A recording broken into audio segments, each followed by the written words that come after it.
In a universe that almost is, just out of reach beyond the edge of reality, mysterious forces underlie the fabric of existence.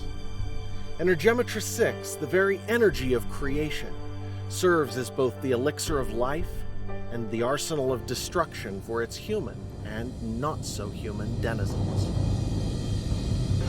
Crushing darkness, whose source they cannot fathom, grips the cosmos and its people. In anguish, they dream of the long-foretold bright star. Join us as we embark on an epic journey, exploring the universe of Energematrice 6.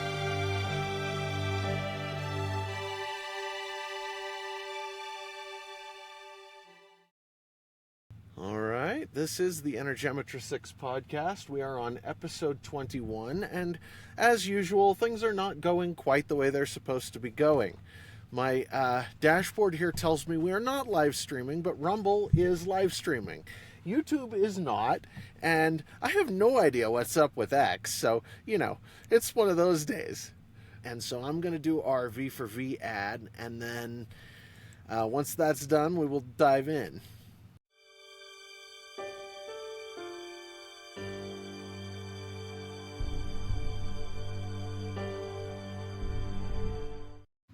The Energematrice 6 podcast operates on a value-for-value model. That means that we hope if we provide some value to you in your life, that you'll return that to us in whatever way you can manage.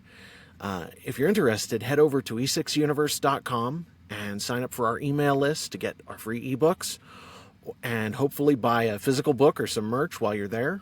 Or if all you can manage right now is to leave us a good review somewhere, 5 stars or some kind of positive rating, that's more than appreciated.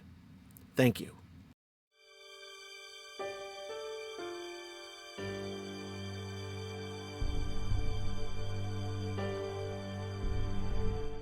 So this is, the book is From the Void. We are reading the story, The Keeper of the Mysteries.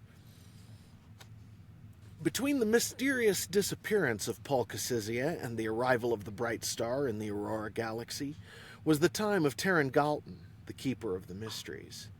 Galton faced many challenges, and though he was never able to defeat the enemies that threatened humanity decisively, his tireless efforts created a safe haven for the people of the Aurora galaxy, and specifically the Telestry. And this short story was written as a prologue to the book Bright Star, which we've already done. So, enjoy. The Keeper of the Mysteries, year 2220 NST, The Void, Aurora Galaxy. You should not have come here. The tone of the thought was gloating and unmistakable. It grated on his mind. For what must have been the millionth time, Terran Galton gritted his teeth, wishing it was easier to tell the difference between his own thoughts and the counterfeit nastiness the Watcher slipped into his brain. If he hadn't been so familiar with that ugly feeling, he would have assumed it was his own. It certainly carried his own sentiments this time.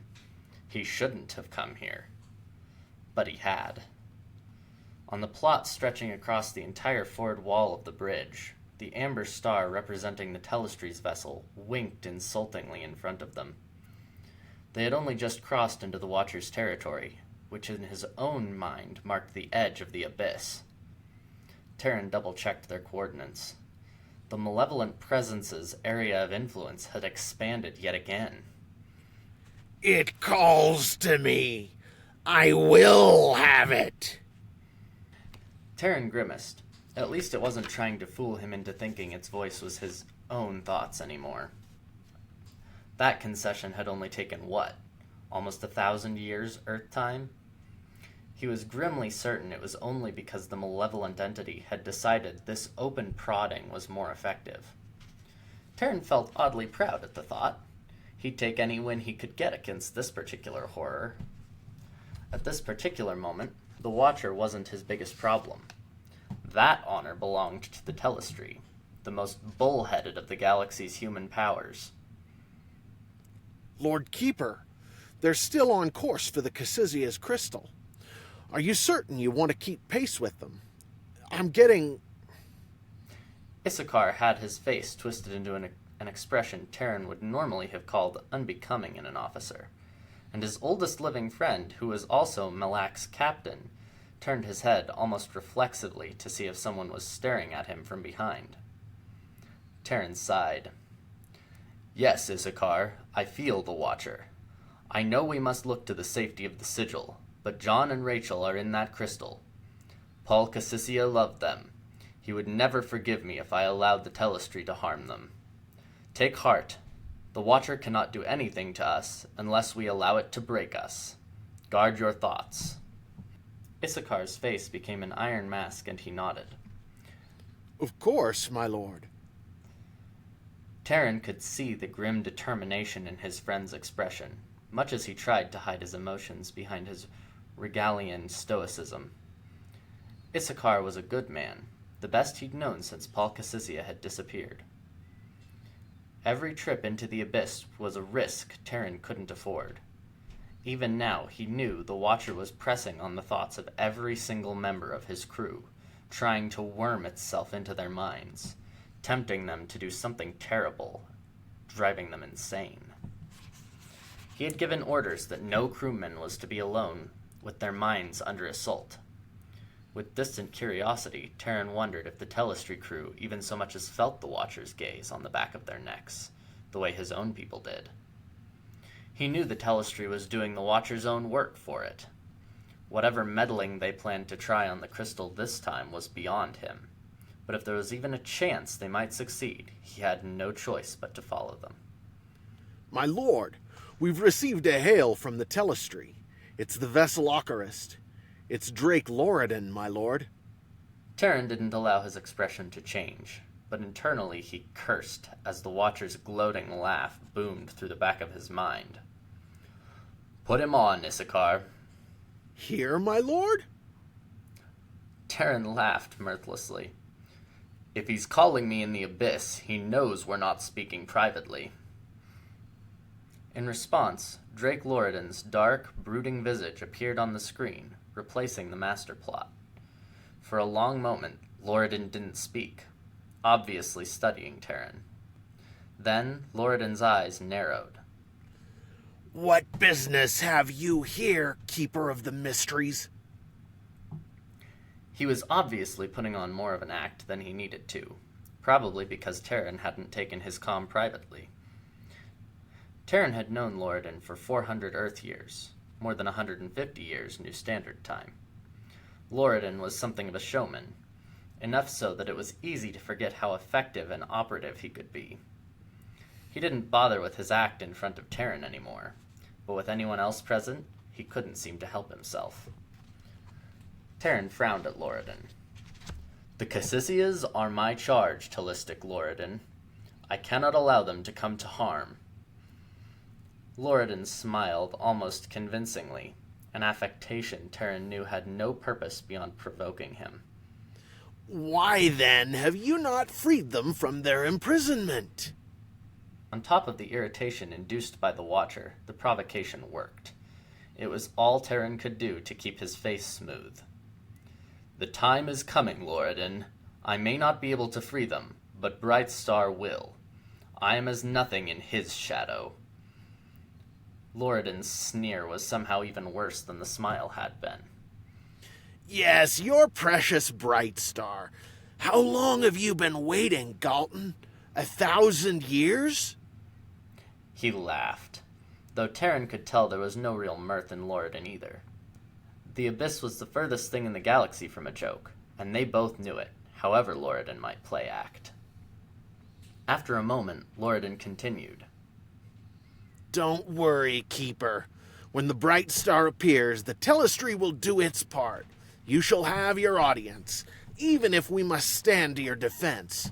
Malleus' wish will be fulfilled, if Bright Star ever comes." Loredan stopped, as if inviting him to speak, but Terran just stared grimly into the video pickup, waiting.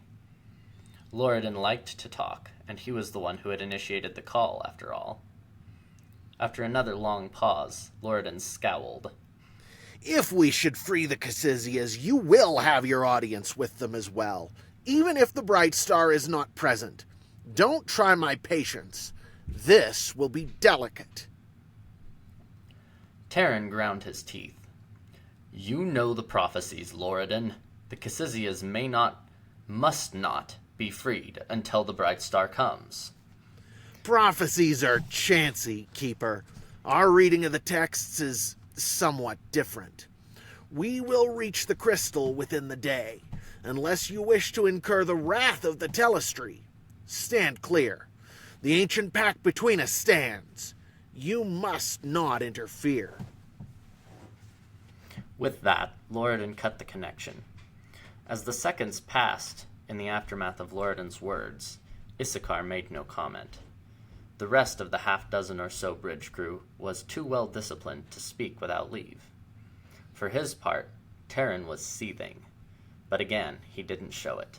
With the Watcher's relentless assault, his people were dealing with enough. His doubts must remain his own. And doubts he had. Even Loredan, with his centuries-long lifespan, was but a child compared to Terran. He had been waiting for the bright star for 1,000 years NST. That was 3,000 years Earth time, which was similar to that of Eteria, home of the Telestry. Most of the people of the Aurora Galaxy still aged at the same rate they had always had, though some did live to be 40 standard years old now, 120 by Earth reckoning. He was the only one who remembered Earth anymore, and had been for a very long time. Terran was still in his prime, though he didn't know how that was possible. The older he got, the less he was certain of. Why did he age so slowly? What of Loredan, or the other odds, as they were now so quaintly called? Time twisted all things. The ancient pact Loredan had spoken of, or had originally been nothing more than Paul Cassizia's annoyed admonition to the Telestry to mind what Terran told them and make sure to take the bright star to the Veil. Terran snorted in disgust. Paul's peevish instruction had gradually decayed in the Telestry's consciousness, from a general command to obey into no more than a grudging allowance that he got to have an audience once the bright star did finally show. His part in the ancient pact had never been specified, and he'd allowed the Telestry's fealty to Paul, to himself, and to the tenants to decay too far. Not that their reverence of Paul had ever gone beyond lip service for more than a generation or two at a time. Malleus had been a breath of fresh air, but since Malleus, it had decayed beyond even lip service. Terran knew he should have done something to bring them into line, but he didn't know what. The Telestry was completely unmanageable, and he was constantly occupied putting out some fire or another. As busy as he was dealing with the Ilvain, the Optrans, and the Nocifer, or any of their other less organized minions, he always had some emergency to chase. He barely had time to think about the Dominion, the Telestry, or the other human polities. Whatever the cause, Terran had allowed the Telestry to become a problem. And short of invading Eteria and taking command of the unruly Energematrice by force, he had little recourse but to play nice with what seemed to him troublesome children. He had seriously considered conquering them. Any of their Energematrists, or even all at once, would be hard-pressed to overcome the power of the Sigil of Mysteries. But what was he going to do? Kill them all? Yes! Kill them all! The Watcher's invasion of his mind had never really gone away, and its taunt was a pointed reminder of where they were and the cost of letting his thoughts run amok. Terran sighed and turned to Issachar. I will be in my quarters, old friend. Remember, Watcher protocols are in effect. Nobody goes anywhere alone. Double confirmation on every command decision. Issachar nodded at the order, redundant as it was. They all needed some redundancy in this place. Terran turned to leave, doing everything he could to prepare himself mentally for what he knew would be a long, difficult wait. 3 days later, Terran's tension had built so high that he was internally ready to exercise the conquest option on at least the little piece of the Telestry represented by Ocarist. He stared at the image of the Telestry vessel on Malak's view screen. the Cassisia's crystal in its primary cargo hold, with his jaw clamped shut so hard it ached. It had taken all the self-discipline he could muster to keep the Watcher at bay. First, as Malak shadowed Ocarist on its approach to the crystal, with the Cassisias entrapped in it. Then, while they attempted to do something, he still didn't know what, to the crystal itself.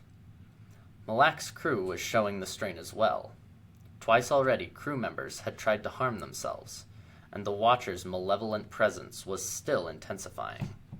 Both times, the two-together rule had saved them, but it was only a matter of time before someone dove out an airlock, or worse, into one of the emitter coils.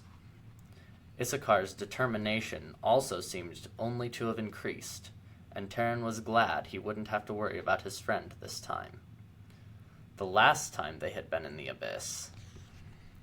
His thoughts were interrupted by a loud exclamation from the technician at the sensor suite. But before Terran could speak, Issachar was already moving. What? What is it? The technician turned toward Issachar, his expression confused. I don't know, Captain. There's something off the port bow, I think. He shook his head as if bewildered. Well, what is it? Get it on the viewer. Issachar was nearly beside himself, and Terran could hardly blame him. Perhaps this was nothing, but at least it was a distraction from the constant creeping malevolence in their heads. Do you really think so? Gloating laughter echoed through his mind as Malak lurched horribly. The main view screen changed then to show a strange shape, only visible in the abyss's blackness because portions of it glowed slightly. Terran was already reaching for Energematrice 6, automatically using the Sigil of Mysteries around his neck as an amplifier. Terran had been using Energematrice 6 for literally thousands of years, though the colors in the room around him abruptly intensified, and he could clearly sense every object and even every molecule if he chose. His focus was so practiced and automatic that he barely noticed. Terran's attention was already outside of Malak, using his Energematrice 6 sense to search for their foe. It wasn't quite like normal sight. Instead, he could sense the space and every molecule that occupied it. Not many out there. Whatever the enemy was, it had launched some kind of projectile at them, and Terran distantly sensed a giant crater on one side of his vessel. Subconsciously baring his teeth, Terran pushed his perception out into the void, looking for anything at all. Another incoming projectile streaked through his perception, and with Energematrice 6 boosted senses, it was like a tracer pointing him straight at his target. Was that some sort of railgun? It had been moving blindingly fast. When projectiles were propelled up near the speed of light, as the one that had hit Malak was, even a tiny object, the size of Terran's fist, could tear through the entire vessel like a bullet through tissue paper. Malak had Energematrice 6 shields to protect it from such objects, but whatever the projectile was, it had exploded on impact. The energy released was so high that the weapons might as well have had nuclear warheads. Some of that was from the velocity, but it couldn't have all been so. Malak could only take so many hits like that one. Malak lurched around him again, but Terran barely noticed. He had found the enemy. Without stopping to properly look at the vessel before him, Terran lashed out. His Energematrice 6 specialization was Pyrrhic, but all that meant at his level of mastery was that he reached for it out of habit whenever there was no reason to do otherwise. The gout of pure plasmic energy that Terran released against his target was enough to consume 10 ships like Malak. His white-hot fury at being attacked on top of the pent-up frustration and tension that had inexorably grown as the Watcher tormented him and his crew combined into what he knew must be overkill. Nothing in this galaxy could stand up against the power he had just unleashed. It was cathartic. This unknown thing had hurt his ship and probably killed people aboard Malak he had known since they were children. The eruption of power flowed around him and through the void, coalescing into a lance of fire almost as large as Malak itself as it reached the enemy vessel to consume it. Or at least, it should have. Instead, the blast wave of power flowed around the unknown enemy, rolling off as if magnetically repelled to streak into the void beyond. Laughter boomed through Terran, almost breaking his hold on Energematrice 6 as his mind was frozen, brittle with shock. What had just happened was impossible. Everything in the universe was made from Energematrice 6. It was the power that underlay existence. How could this be? I will have the sigil. I will take it from your corpse, from the wreckage of your precious Malak. Real fear wormed into Terran's guts as the ship around him rocked yet again. Again, he lashed out against the enemy, suppressed panic galvanizing him. Again, his gout of power streamed away, blue-white this time, only to wash over the other vessel without effect, while return fire rocked Malak. Alarms were sounding now, and Terran flailed with his power, trying over and over to land a blow while the enemy's attacks continued to roll in, and Terran felt despair gripping him. Grimly, he understood what would be required to defeat this foe. For reasons he could not understand, Energematrice 6 would not touch it. He needed physical projectiles, but this far out into the abyss, there wasn't so much as space dust for him to lay hold of. Creating a physical object with Energematrice 6 that was large enough to damage that strange vessel was impossible. The entropic shock would kill him if he tried. Vaguely, as if from a world away, Terran heard Issachar saying something. Loredan! Terran struggled to focus enough to catch what his old friend was trying to tell him. The Cassizias! What? Terran blinked stupidly up at Issachar. Loredan is taking the Cassizias! They're free! Another blow, even more severe, slammed into Malak as Terran stared at Issachar in disbelief. That is impossible! They flinched as the Watcher's laughter boomed through both of them at the same time. Terran sagged in his seat as the blows abruptly stopped coming, and the Watcher's voice returned with even more force. Too long you defied me! No more! The gloating tone consumed Terran's world. Through his Energematrice 6 enhanced senses, still spread out like a net around Malak's ruptured, hemorrhaging hole, Terran sensed the enemy turning. On the screen before them, the vessel pivoted, its angles somehow wrong, as if their geometry had come from a completely different place, where reality itself was alien. Then, the enemy vessel released a projectile 4 times the size of anything that had so far battered his beleaguered ship. Even through Energematrice 6, he barely caught a glimpse of it as it streaked in to rip a hole completely through Malak, from one side to the other. Die, Keeper! Unshakable certainty gripped Terran. He felt as if he might as well be dead even before the final projectiles ripped out of the enemy vessel. It was as if he could feel them coming, even before they launched, and nothing could stop it. But something did. An object, barely bigger than a man, appeared from the depths of the abyss, far beyond the enemy, moving even faster than the enemy's projectiles, which had been at close to the speed of light when they struck Malak. The object shone with Energematrice 6, so charged with power, it would have blinded him if it actually emitted photons. To hold a charge like that, it must be some kind of crystal. It was much larger than the projectiles the enemy had shot at Malak, but compared to a space vessel, it was still impossibly small. How could it mount a drive capable of creating the Energematrice 6 distortion for superluminal travel? Nothing that small could possibly move so fast. The blows Malak had taken were terrible, but nothing Terran had ever heard of could propel a small object above the speed of light. That was why projectile weapons were so rare now. Whatever this was, it was moving many times faster than it should have been able to. Terran's conception of reality took yet another blow as the object actually smashed into the vessel at an incalculable velocity. The impact energy was so immense that Terran had trouble understanding what he watched. It wasn't even an explosion at first. Instead, the enemy vessel simply vaporized where the crystal had passed through it, going from a physical state to an energy state instantaneously. Then, well behind where the crystal had struck, the atomic energy it released consumed the rest of the vessel in a tremendous explosion. Out of the fireball, a man-sized object, now reduced to a speed barely 2 or 3 times that of light, streaked across Terran's perception, as if following Ocarist and the Cassisias.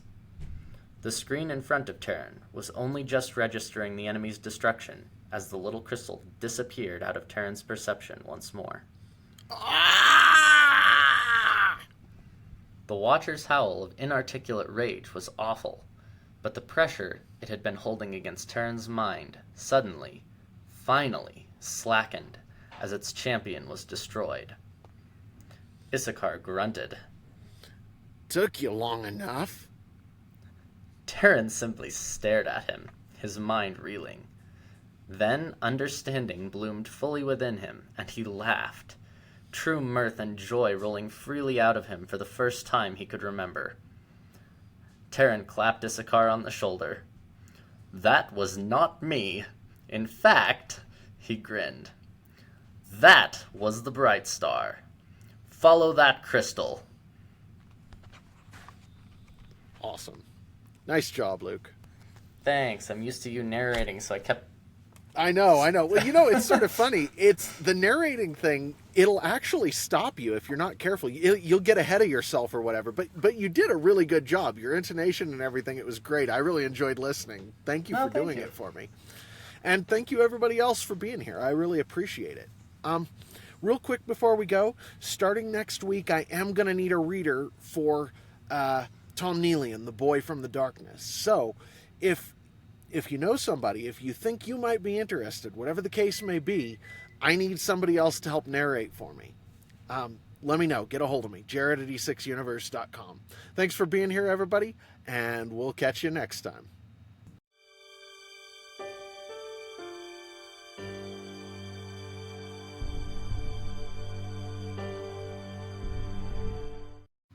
The Energematrice6 podcast operates on a value-for-value model. That means that we hope if we provide some value to you in your life, that you'll return that to us in whatever way you can manage. If you're interested, head over to e6universe.com and sign up for our email list to get our free ebooks and hopefully buy a physical book or some merch while you're there. Or if all you can manage right now is to leave us a good review somewhere, 5 stars or some kind of positive rating, that's more than appreciated. Thank you.